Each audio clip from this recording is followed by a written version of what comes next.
কাশ্মীরের পেহেলগামে হামলার পর ভারত ও পাকিস্তানের মধ্যে উত্তেজনা এখন তুঙ্গে।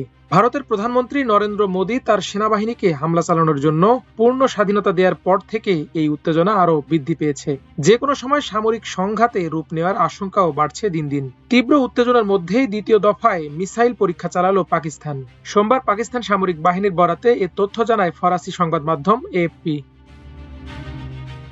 এদিকে আজ দুই দেশের মধ্যে সামুদ্রিক সহযোগিতা জোরদার করার লক্ষ্যে তুরস্কের একটি নৌজাহাজ টিসিজি বুয়ুকাদা পাকিস্তানে পৌঁছেছে বলে জানিয়েছে দেশটির নৌবাহিনী। পাকিস্তান ও তুরস্কের মধ্যে ঘনিষ্ঠ কূটনৈতিক, অর্থনৈতিক ও প্রতিরক্ষা সম্পর্ক রয়েছে। তুর্কি প্রতিরক্ষা সংস্থাগুলো পাকিস্তানের অগস্ত 90 বি শ্রেণীর সাবমেরিন আধুনিকরণের সহায়তায় কাজ করছে এবং ইসলামাবাদে ড্রোন সহ সামরিক সরঞ্জাম সরবরাহ করেছে। দুই দেশ নিয়মিতভাবে যৌথ সামরিক মহড়া করে আসছে। আন্তঃকার্যদক্ষতা বৃদ্ধির লক্ষ্যে সম্প্রতি আতাতুর্ক অষ্টম মহড়ায় দুই দেশের বিশেষ বাহিনী অংশগ্রহণ করেছিল। পাকিস্তান নৌবাহিনীর জনসংযোগ অধিদপ্তর ডিজিপিআর জানিয়েছে, করাচি বন্দরে পৌঁছানোর পর উভয় নৌবাহিনীর কর্মকর্তারা তুর্কি নৌজাহাজটিকে উষ্ম অভ্যর্থনা জানায়। ডিজিপিআর বলেন, করাচিতে অবস্থানকালে টিসিজি বুয়ুকাদার ক্রুরা পাকিস্তান নৌবাহিনীর কর্মীদের সাথে একাধিক বিষয়ে মতবিনিময় করবেন। এই সফরের লক্ষ্য দুই নৌবাহিনীর মধ্যে পারস্পরিক বোঝাপড়া বৃদ্ধি এবং সামুদ্রিক সহযোগিতা জোরদার করা। এদিকে সোমবার উৎক্ষেপণ করা ফাতা নামের ওই মিসাইলের পাল্লা ছিল 120 কিলোমিটার।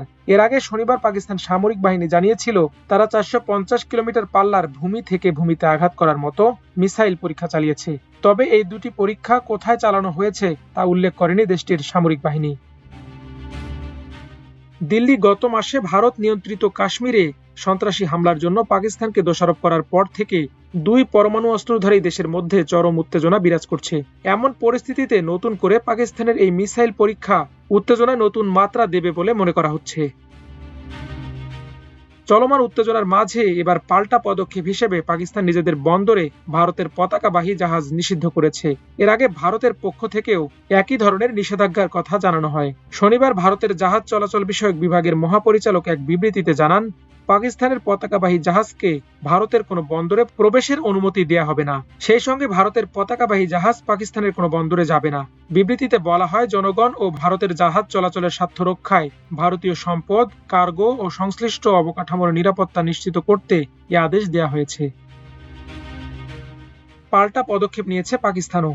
রোববার দেশটির সমুদ্র বিষয়ক মন্ত্রণালয়ের বন্দর ও জাহাজ চলাচল বিভাগ এক বিবৃতিতে জানায়, প্রতিবেশী দেশের সঙ্গে সাম্প্রতিক পরিস্থিতির পরিপ্রেক্ষিতে সামুদ্রিক সার্বভৌমত্ব রক্ষা, অর্থনৈতিক স্বার্থ ও জাতীয় নিরাপত্তা নিশ্চিত করতে পাকিস্তান তাৎক্ষণিকভাবে যে ব্যবস্থা নিয়েছে তা হলো, ভারতের পতাকাবাহী জাহাজকে পাকিস্তানের কোনো বন্দরে প্রবেশ করতে দেয়া হবে না। সে সঙ্গে পাকিস্তানি পতাকাবাহী জাহাজ ভারতীয় কোনো বন্দরে যাবে না। এ বিষয়ে যে কোনো ব্যতিক্রম বা ছাড়ের ক্ষেত্রে পরীক্ষা নিরীক্ষার পর কেস টু কেস ভিত্তিতে সিদ্ধান্ত নেওয়া হবে বলেও জানায় পাকিস্তানি কর্তৃপক্ষ।